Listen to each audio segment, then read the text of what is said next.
Hello dear friends, welcome to my YouTube channel Abhishek trick ji के। हमने आज से वादा किया था कि यूट्यूब पर आपको पूरी राजस्थान भूगोल की क्लासेस उपलब्ध करवाई जाएगी। तो पहला पार्ट हमारा राजस्थान के भौतिक स्थिति एवं विस्तार से संबंध में हो चुका है। अब द्वितीय पार्ट आया है राजस्थान के भौतिक प्रदेश। तो सबसे पहले हम भौतिक प्रदेशों की चर्चा कर लेते हैं, कौन कौन से भौतिक प्रदेश हैं। तो आइए हम देखते हैं कि राजस्थान को सर्वप्रथम बात हम करें तो एक तो क्षेत्र होता है, कौन सा क्षेत्र? शुष्क क्षेत्र। शुष्क मतलब जहाँ पर सूखा है। शुष्क मैदानी प्रदेश। कौन सा प्रदेश? शुष्क मैदानी प्रदेश। दूसरा जो है वो है अर्धशुष्क मैदानी प्रदेश। अर्धशुष्क मैदानी प्रदेश। अब इन शुष्क अर्धशुष्क मैदानी प्रदेश तथा यहाँ पर जो मैदान है जहाँ पर घग्गर नदी का प्रवाह स्थल है, उस मैदान को हम बोलते हैं घग्गर का मैदान। कौन सा मैदान? घग्गर का मैदान। इन तीनों को सम्मिलित रूप से हम क्या बोल रहे हैं? पश्चिमी मरुस्थलीय प्रदेश। कौन सा प्रदेश? पश्चिमी मरुस्थलीय प्रदेश।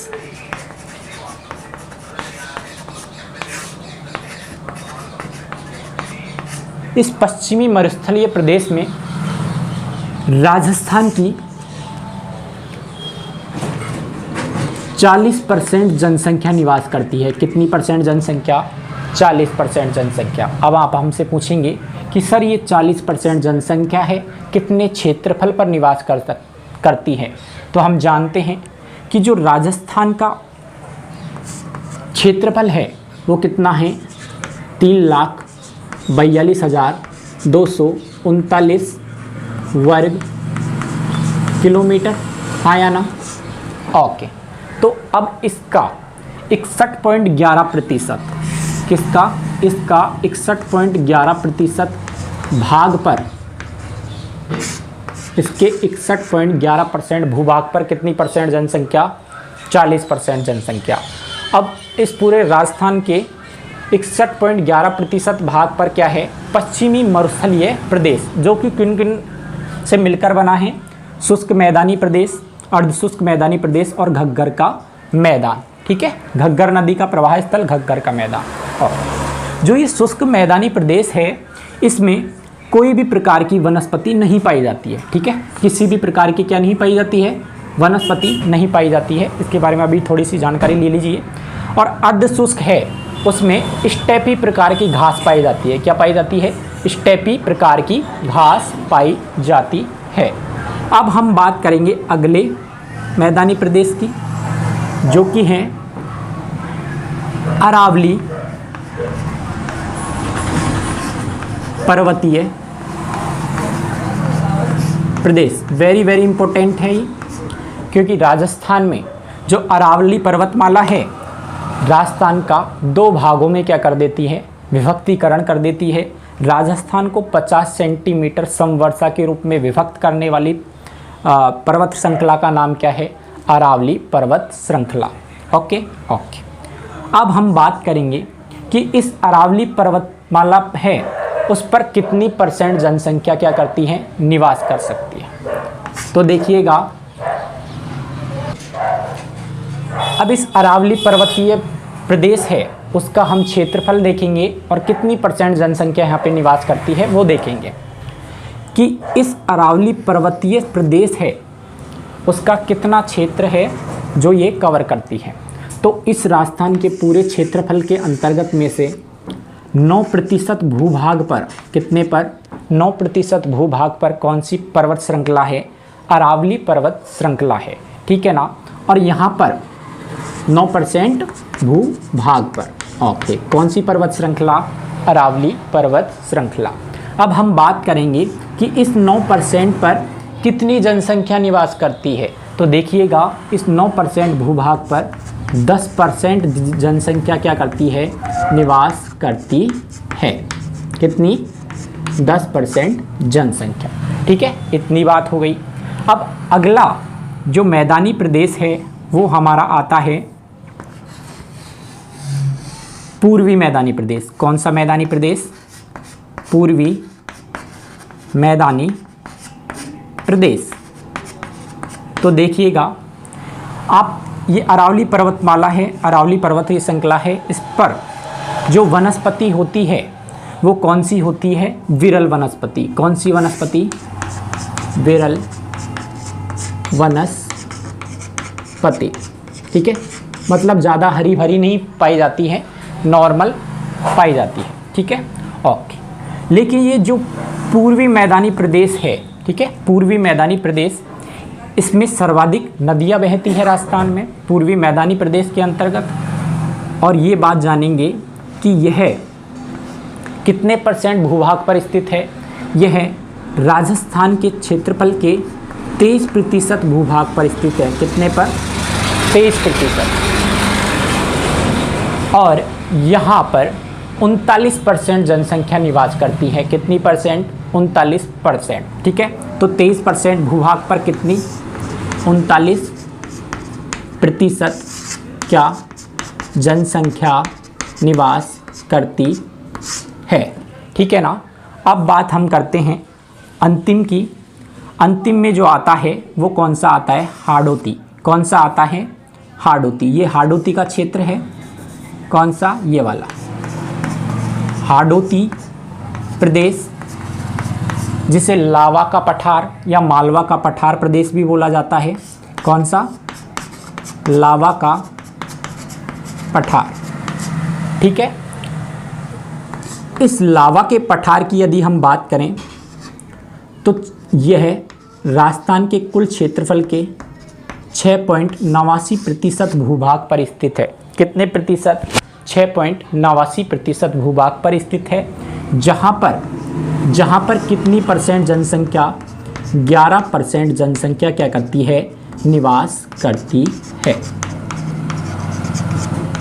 ठीक है, एक बार जल्दी से इसका रिवीजन मार लेते हैं कि घग्गर के मैदान, शुष्क मैदानी प्रदेश और अर्ध शुष्क मैदानी प्रदेश को संयुक्त रूप से पश्चिमी मरुस्थलीय प्रदेश कहा जाता है, जहाँ पर इस क्षेत्र के अंतर्गत ही कुबड़ पट्टियाँ पाई जाती हैं। रेत के अर्धचंद्राकार टीले पाए जाते हैं, जिन्हें क्या कहते हैं?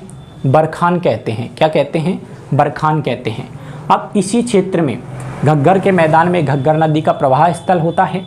ओके, अब हम बात करते हैं कि ये जो पश्चिमी मरुस्थलीय प्रदेश है, राजस्थान के क्षेत्रफल के कितने % भूभाग पर? 61.11% भूभाग पर स्थित है। जहाँ पर कितनी % जनसंख्या निवास कर सकती है? 40% जनसंख्या क्या करती है? निवास करती है। Okay okay.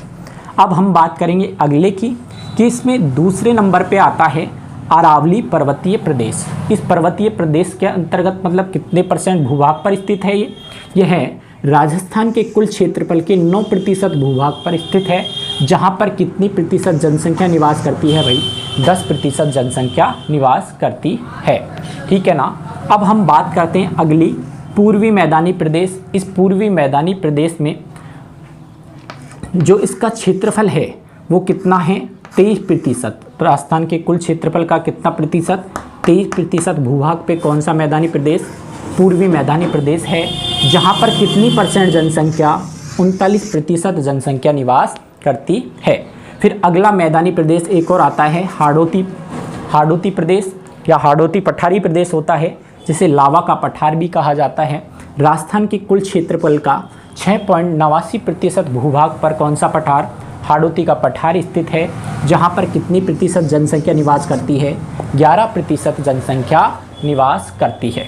और तो आप जानते हैं कि जो राजस्थान की उत्तर से दक्षिण की लंबाई है वो कितनी है? 826 किलोमीटर। पश्चिम से जो पूर्व की लंबाई है वो कितनी है भाई? 869 किलोमीटर।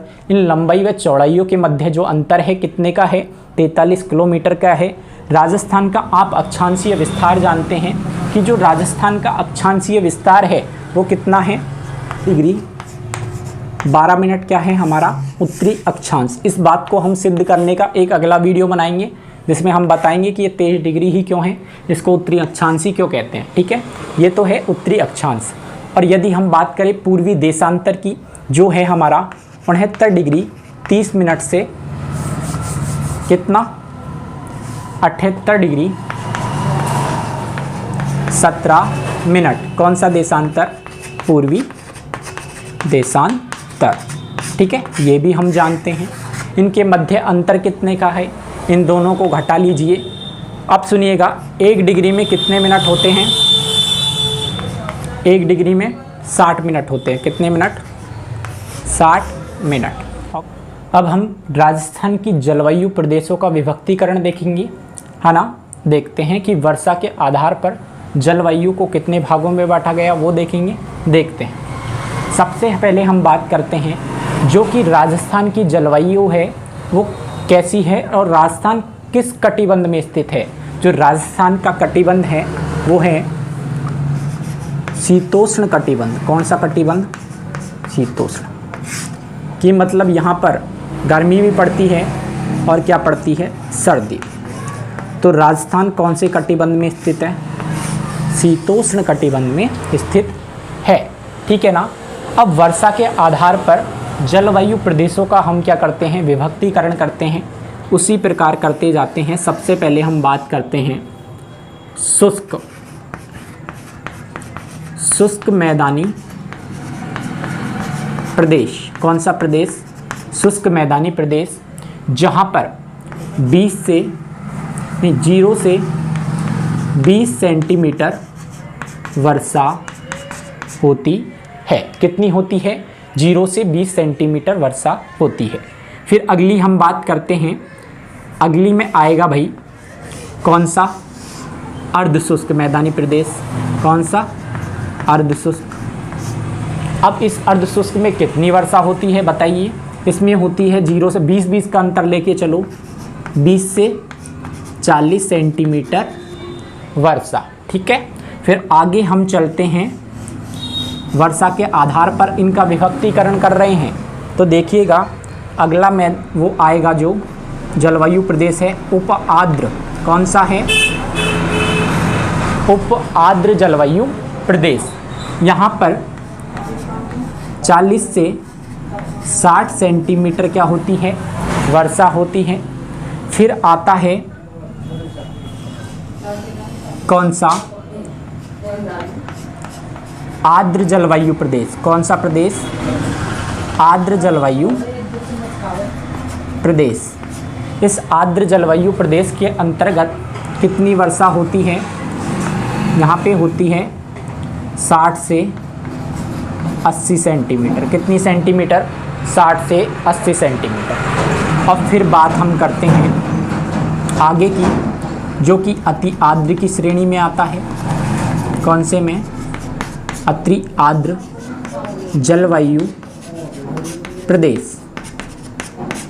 यहाँ पर कितनी वर्षा होती है भाई? 80 से 120 सेंटीमीटर। ओके।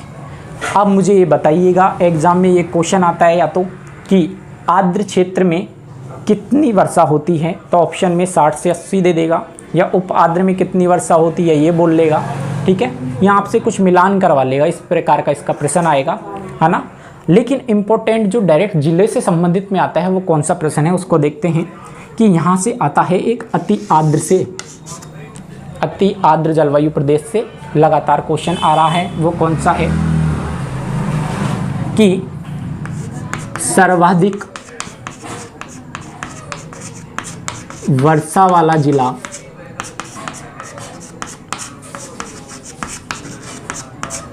या अति आर्द्र जिला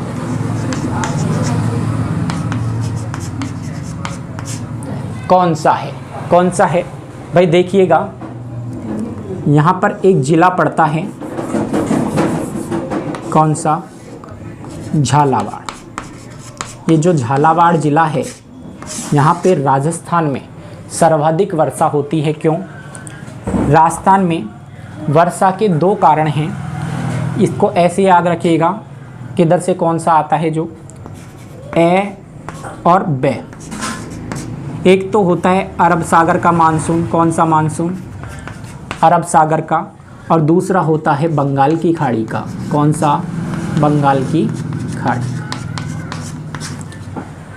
जो राजस्थान में वर्षा इधर की साइड है, अब देखिएगा ये इधर की साइड वर्षा ज़्यादा क्यों हो रही है कि यहाँ से बंगाल की खाड़ी से जो मानसून आएगा वह जो अरावली पर्वतमाला है उसके द्वारा इस प्रकार रोक दिया जाएगा, इससे टकराकर यहीं पे तो वर्षा सर्वाधिक होगी, इसलिए इधर ही सेंटीमीटर में ज़्यादा वर्षा का मान होता है।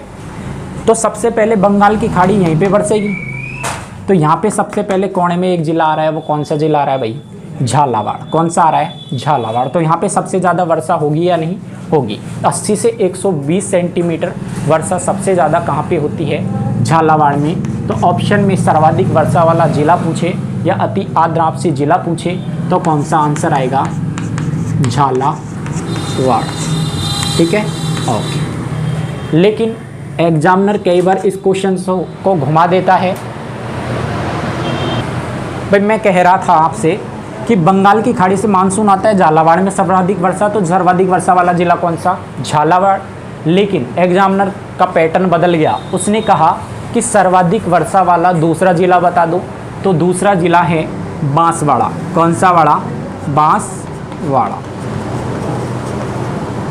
बांसवाड़ा। आपको पता है क्या कि राजस्थान में कर्क रेखा की लंबाई कितनी है?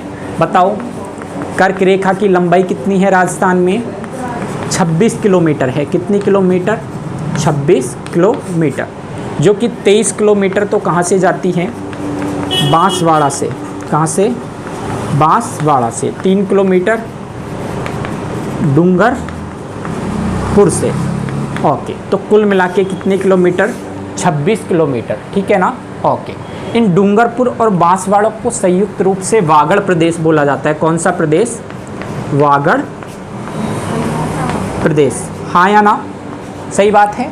अब बात करते हैं कि दूसरा जिला कौन सा है भाई सर्वाधिक वर्षा वाला?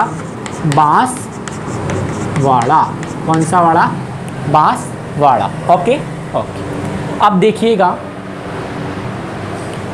अब मैंने जैसे कि आपको पहले भौतिक प्रदेशों में थोड़ा सा इसके बारे में बता दिया था कि इस शुष्क मैदानी प्रदेश के क्षेत्र में वनस्पति पाई जाती है या नहीं। ये एग्जाम में पूछा जाता है कि निम्न में से वनस्पति रहित प्रदेश कौन सा है। उसमें ऑप्शन में देगा शुष्क, अर्धशुष्क, उप आर्द्र या आर्द्र। तो कौन सा है? शुष्क। तो यहाँ पे देखो, शुष्क जो मैदानी प्रदेश है वो कैसा है? वनस्पति रहित। वनस्पति रहित मतलब, रहित का मतलब है कि यहाँ पे नहीं है, इसमें कोई भी प्रकार की वनस्पति नहीं पाई जाती है। अब सुनो, अगली हम बात करते हैं स्टेपी प्रकार की घास। कौन सी प्रकार की? स्टेपी प्रकार की घास। एग्जाम में क्वेश्चन आए कि निम्न में से किस प्रदेश के अंतर्गत स्टेपी प्रकार की घास पाई जाती है? अर्ध शुष्क प्रदेश के अंतर्गत। अब बात करते हैं हम उपाद्र की कि भाई उपाद्र के अंतर्गत कौन सी वनस्पति पाई जाती है? तो उपाद्र के अंतर्गत पाई जाती हैं विरल वनस्पति। कौन सी? विरल वनस्पति। कौन सी वनस्पति? विरल वनस्पति। कि भाई उपाद्र है, उसमें 40 से 60 सेंटीमीटर वर्षा हो रही है तो विरल है। सघन का मतलब घना, जहाँ पे घनघोर वर्षा हो गई थी वहाँ पे। विरल मतलब थोड़ा गाढ़ा। ठीक है, तो कम वर्षा हुई है इसलिए गाढ़ा क्षेत्र है उप आर्द्र। ठीक है, ओके। लेकिन जो आर्द्र वाला क्षेत्र है वहाँ पे कितनी वर्षा हो रही है? 60 से 80 हो रही है, तो ये विरल। तो इसके नीचे वाला कौन सा? सघन। तो यहाँ पे कौन सी वनस्पति होती है? सघन वनस्पति। तो आपको पता है ना कि निम्न में, इसका प्रश्न कैसे आएगा? निम्न में से सघन वनस्पति वाला क्षेत्र कौन सा है? आर्द्र जलवायु प्रदेश। ठीक है, अब अगला महत्वपूर्ण प्रश्न, निम्न में से सदाबहार वनस्पति वाला क्षेत्र कौन सा है? सदाबहार, जहाँ तो 12 मास ही वनस्पतियाँ उगती रहती है, जहाँ पे ज़्यादा पानी मिलेगा ज़्यादा वर्षा होगी, जहाँ पे ज़्यादा होगी। और अति आर्द्र मतलब जहाँ पे ज़्यादा बारिश होती है। बारिश होती है कहाँ पे? अति आर्द्र में। तो यहाँ पे कौन सी वनस्पति? सदाबहार वनस्पति। ठीक है, ये तो हो गई बात इसकी। ये हमने बात कर ली कि जलवायु को वर्षा के आधार पर, किसके आधार पर? वर्षा के आधार पर। कितने भाग में? 1, 2, 3, 4, 5 भागों में बांटा जाता है, हाँ या ना? ओके। अब सुनो, हम बात कर रहे थे, हमने बात करी भौतिक प्रदेशों की। किसकी? भौतिक प्रदेशों की। अब भौतिक प्रदेशों में एक इम्पोर्टेंट टॉपिक सबसे ज़्यादा आता है, वो आता है अरावली पर्वतमाला से। किससे? अरावली पर्वतमाला।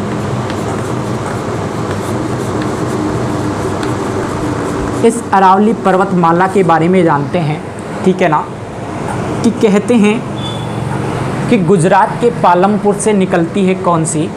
अरावली पर्वतमाला। हमने फर्स्ट पार्ट की वीडियो के अंतर्गत पढ़ा था कि राजस्थान से सटे हुए राज्य कौन कौन से हैं। तो हमने देखेंगे कि यहाँ पर एक राज्य पड़ता है, उस राज्य का नाम है कौन सी? गुजरात। इस गुजरात की हम बात करें तो यहाँ पर एक शहर पड़ता है कौन सा? पालमपुर। कौन सा? पालमपुर। इस पालमपुर गुजरात से निकलती है कौन सी पर्वतमाला?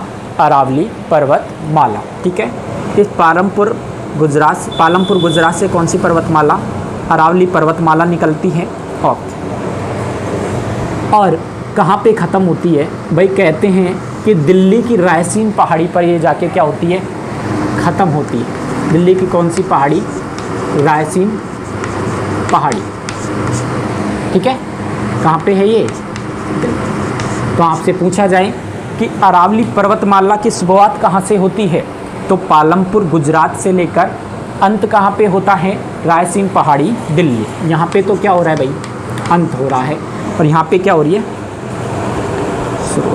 शुरुआत हो रही है। ठीक है ना।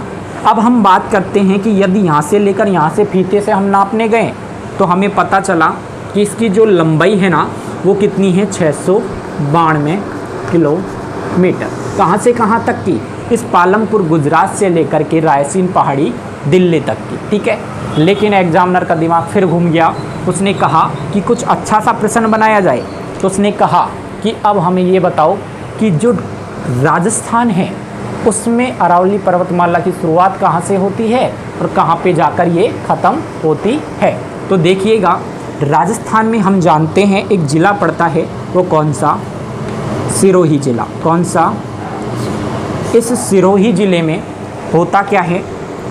इस सिरोही ज़िले में एक स्थान होता है। कौन सा स्थान? खेड़ ब्रह्मा। कौन सा? खेड़ ब्रह्मा। इस खेड़ ब्रह्मा नामक स्थान से अरावली पर्वतमाला की राजस्थान में क्या होती है? शुरुआत होती है। और यहाँ पर शेखावाटी क्षेत्र में एक ज़िला पड़ता है। कौन सा? झुंझुनू। कौन सा ज़िला? झुंझुनू। इस झुंझुनू में कौन सी जगह? खेतड़ी। इस खेतड़ी झुंझुनू में जाकर अरावली पर्वतमाला राजस्थान में क्या होती है? समाप्त होती है। तो राजस्थान में अंत होता है खेतड़ी झुंझुनू में और राजस्थान में शुरुआत होती है खेड़ ब्रह्मा सिरोही से। ठीक है, अब यूँ पूछा गया एग्जामिनर का तीसरा प्रश्न ये आ गया कि अब ये बताओ राजस्थान में अरावली पर्वतमाला की कितनी क्या है? लंबाई कितनी है? तो अब देखिएगा, जब यहाँ से लेकर हमने यहाँ तक इसे नापा तो अरावली पर्वतमाला की लंबाई कितनी आई? 550 किलोमीटर। ठीक है, ओके। लेकिन इतना तो ये हो गया ऊपर से क्वेश्चन। ठीक है, अब इस अरावली पर्वतमाला का एक बात और एक महत्वपूर्ण दृष्टि से ये है कि ये है ना गोंडवाना लैंड का क्या है? हिस्सा है। कौन से लैंड का? गोंडवाना लैंड का अवशेष है। कौन सी पर्वतमाला? ये अरावली पर्वतमाला। भाई देखिएगा कि जब ये अरावली पर्वतमाला ऐसे गोंडवाना लैंड का अवशेष है और कहा जाता है कि पर्वतों पे ही सबसे ज़्यादा खनिज मिलते हैं, तो खनिजों की दृष्टि से भी अरावली पर्वतमाला का महत्वपूर्ण स्थान है। यहाँ पे सीसा, जस्ता, तांबा, लोहा आदि प्रचुर मात्रा में क्या होते हैं? पाए जाते हैं। ठीक है, ये बात आप ध्यान रखिएगा कि खनिजों की दृष्टि से इसका भी महत्वपूर्ण स्थान है। किसका? अरावली पर्वतमाला का, खनिजों की दृष्टि से। ठीक है ना। अब सुनो, इस अरावली पर्वतमाला की कुछ प्रमुख चोटियों से संबंध में एग्जाम में क्वेश्चन आते हैं। उन क्वेश्चनों को हम पकड़ने की कोशिश करने वाले हैं। अब देखिएगा, देखो कि इस अरावली पर्वतमाला से कैसे क्वेश्चन आ रहे हैं, उन क्वेश्चनों को हम देखते हैं। देखो, अरावली पर्वतमाला के इस सिरोही ज़िले में एक शिखर है, इसकी एक ऊंची चोटी है, उस चोटी का नाम है गुरु शिखर। कौन सा शिखर? गुरु शिखर, जिसे कर्नल जेम्स टॉड ने संतों का शिखर कहा है। कौन सा शिखर? संतों का शिखर। अब ये संतों का शिखर है तो कर्नल जेम्स टॉड फीता लेके गया या उसके साथ कोई आदमी गया मजदूर, तो उसने इसको नापा, ऊपर से लेके नीचे तक इसका फीता पटका, तो उसने देखा कि जो गुरु शिखर है उसकी जो लंबाई है वो कितनी है? 1727 मीटर। कितनी है? 1727 मीटर। ठीक है, ओके। ये गुरु शिखर कहाँ पे है? सिरोही में। कहाँ पे है? सिरोही में। तो राजस्थान का सर्वोच्च शिखर कौन सा? गुरु शिखर, जिसे कर्नल जेम्स टॉड ने क्या कहा? संतों का शिखर कहा। और 1727 मीटर इसकी क्या है? 1727 मीटर इसकी क्या है? लंबाई है। ठीक है ना। अब देखिए, अब गुरु शिखर के बाद ये तो एक डायरेक्ट एग्जामिनर लगातार एक ही क्वेश्चन को देता हो गया बोर। अब ये बात करेगा आगे की। देखिए आगे कैसे बात करता है।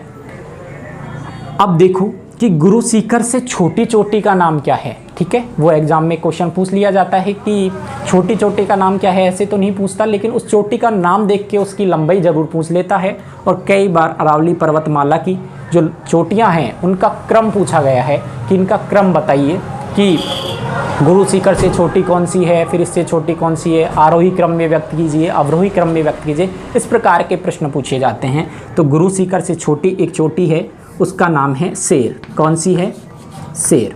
ठीक है, उस शेर की जो लंबाई है वो कितनी है? 1597 मीटर। कितनी है? 1597 मीटर। Okay okay. अब इस शेर पर्वत से छोटी चोटी का नाम क्या है? ये है दिलवाड़ा में। कहाँ पे है? दिलवाड़ा में। ओके। ये शेर भी कहाँ पे है भाई? सिरोही में। और दिलवाड़ा भी कहाँ पे है? सिरोही में। तो ये इसको वहाँ पे लिख रहा हूँ, ऐसे कोई दिक्कत करने की कोई ज़रूरत नहीं है। सिरोही सर यहाँ पे कैसे आ गया? नहीं, देखो शेर की कितनी है? 1597 मीटर सॉरी। और दिलवाड़ा की कितनी है? 1442 मीटर। ठीक है, तो आप ये ध्यान रखिएगा, एग्जाम में डायरेक्ट आएगा, गुरु शिखर दे देगा, शेर दे देगा और दिलवाड़ा दे देगा। ठीक है, आगे और देगा, अचलगढ़ दे देगा, रघुनाथगढ़ दे देगा। तो उनका क्रम वाइज ध्यान रखना है। अपन को माइंड में ये रखनी है कि इसकी इतनी थी, इसकी इतनी थी, इसकी इतनी थी, हमें पता है। फिर उसके बाद उसको क्रम से क्या कर लेना है? जमा लेना है। आरोही क्रम का मतलब समझिए। आरोही क्रम का मतलब होता है छोटे से बड़े की ओर बढ़ना। कहाँ पर बढ़ना? छोटे से बड़े की ओर। ठीक है, इसका आप ध्यान रखेंगे तब जाके ही इस प्रश्न को कर पाएंगे। और अवरोही का क्या अर्थ होता है? अवरोही का अर्थ क्या होता है? बड़े से, इसका उल्टा है, मतलब बड़े से छोटे की और। ठीक है, इसका ध्यान रखेंगे तो ये प्रश्न आप आसानी से कर पाएंगे। अब देखिएगा, दिलवाड़ा की कितनी है? 1442। अब आएगा अगली पर्वत चोटी का नाम है,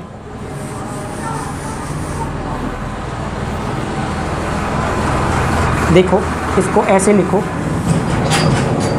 गुरु शिखर, जिसे संतों का शिखर कर्नल जेम्स टॉड ने कहा, 1727 मीटर।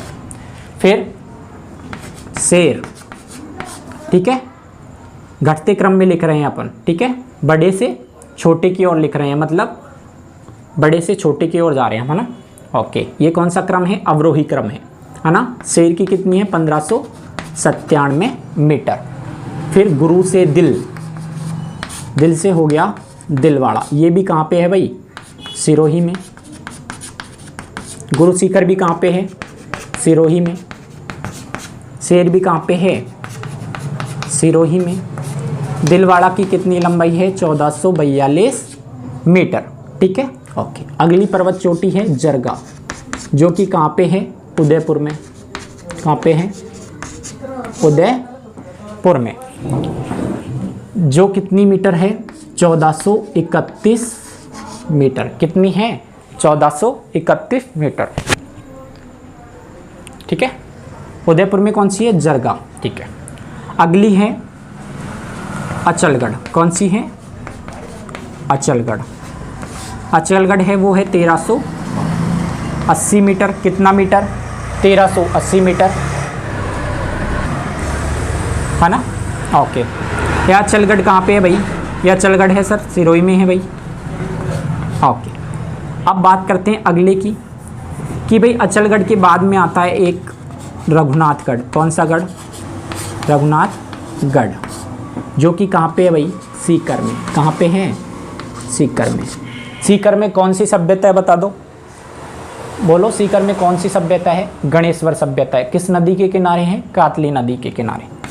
इस रघुनाथगढ़ की लंबाई है 1055 मीटर, ठीक है। तो यह अरावली पर्वत श्रृंखला की क्या है? प्रमुख चोटियां हैं। इनमें से आपको 2-3 का भी पता होगा तो आप क्रम ज़्यादा कम ज़्यादा कर देंगे, लेकिन इम्पोर्टेंट ये है और ये भी है। एक बार ये लैब असिस्टेंट के एग्ज़ाम में शेर वाला आ गया है। जरगा भी इम्पोर्टेंट है, वैसे तो इम्पोर्टेंट सब है, लेकिन शेर और गुरु शिखर का तो आ चुका है, हमेशा आता है, इसको ध्यान रखिएगा, है ना? ओके। इस अरावली पर्वतमाला से संबंधित प्रमुख दर्रे हैं, है ना? सुरा घाट, देवारी का दर्रा, है ना? प्रमुख कुछ दर्रे हैं, वो एग्ज़ाम में पूछे जाते हैं। किसके दर्रे हैं? या अरावली पर्वत श्रृंखला के प्रमुख दर्रे हैं। तो यह अरावली पर्वत माला से संबंधित महत्वपूर्ण बातें हो गई। जो आगे की पार्ट की वीडियो होगी उसमें होगा क्या? उसमें यह होगा कि जलवायु से संबंध में आगे की बात हम करेंगे कि कॉपेन के अनुसार, ट्रिवात्रा के अनुसार और थानवेट के अनुसार जलवायु को कैसे में बांटा है। हम हल्का सा आपको डेमो दे देते हैं, देखिएगा। इसको मिटा दें, देखो यहाँ पे साइड में देखो, ये राजस्थान है, ठीक है। इसमें लिखेंगे B, C और A, ठीक है। यहाँ पे लिखेंगे W, यहाँ पे लिखेंगे BWHW, ठीक है। यहाँ लिखेंगे BSHW, यहाँ पे लिखेंगे CWG और यहाँ पे लिखेंगे AW। तो ये कॉपेन के अनुसार किसका वर्गीकरण है? जलवायु का। किसका? जलवायु का वर्गीकरण। कॉपेन ने जलवायु को कितने भागों में बांटा? 1, 2, 3, 4। कैसे याद रखें? BBCA, BW, CW और AW। तो इसको CW, BWHW, BSHW, CWG और AW। अब आपसे पूछा जाएगा कि BWHW के अंतर्गत राजस्थान के कौन से ज़िले आते हैं, वो आपको पता होना चाहिए। राजस्थान का नक्शा भरना नहीं आता तो एक पार्ट की वीडियो के अंतर्गत हम राजस्थान का नक्शा भरना आपको सिखाएंगे। दूसरी बात आती है, दूसरा क्वेश्चन ज़्यादातर एग्जाम में CWG और AW का पूछा गया है कि AWG क्षेत्र के अंतर्गत कौन कौन से ज़िले आते हैं। नीचे वाले जो राजस्थान के, दक्षिण राजस्थान के जो ज़िले हैं वो किसके अंतर्गत आते हैं? AW क्षेत्र के अंतर्गत। आपसे पूछ लिया जाएगा भाई सवाई माधोपुर जिला किस क्षेत्र के अंतर्गत आता है? भाई CWG के अंतर्गत आता है, ठीक है। तो इस प्रकार के ये क्वेश्चंस हैं, ये कॉपेन जलवायु प्रदेश के अंतर्गत से पूछे जाते हैं। इसी प्रकार ट्रिवात्रा का पूछा जाएगा, ऐसे नाम से ही डायरेक्ट पूछा जाएगा, उसके ज़िले पूछे जाएंगे। और इसी प्रकार किसका? थानवेट का पूछा जाएगा, ठीक है। तो अगली पार्ट की वीडियो के अंतर्गत के बारे में चर्चा हम करेंगे और आपको हल्का हल्का इनके बारे में जानकारी होनी चाहिए। कौन से ज़िले को कौन सा क्या कहा जा रहा है, क्या नहीं कहा जा रहा। अब सुनो, राजस्थान में कुछ पठारी प्रदेश हैं, उनके बारे में हल्का सा देख लेते हैं, क्योंकि भौतिक के बारे में अपन ने पढ़ लिया। तो देखो, राजस्थान में एक पठार है जो कि उदयपुर में है। कहाँ पे है? उदयपुर। कौन सा पठार? भोराट का पठार। किसका पठार? जो कितना लंबा है? 1225। कितना है? 1225। और सिरोही में एक दूसरा पठार स्थित है, वो कितना है भाई? उसका नाम क्या है पहले तो ये देखेंगे। वो है उड़िया का पठार। कौन सा पठार? एग्जाम में ज़्यादातर क्वेश्चन आ रहा है यही वाला, ठीक है, ओडिया का पठार। राजस्थान का सबसे ऊंचा पठार कौन सा? ओडिया का पठार, जिसकी लंबाई कितनी है? 1360। कितनी है?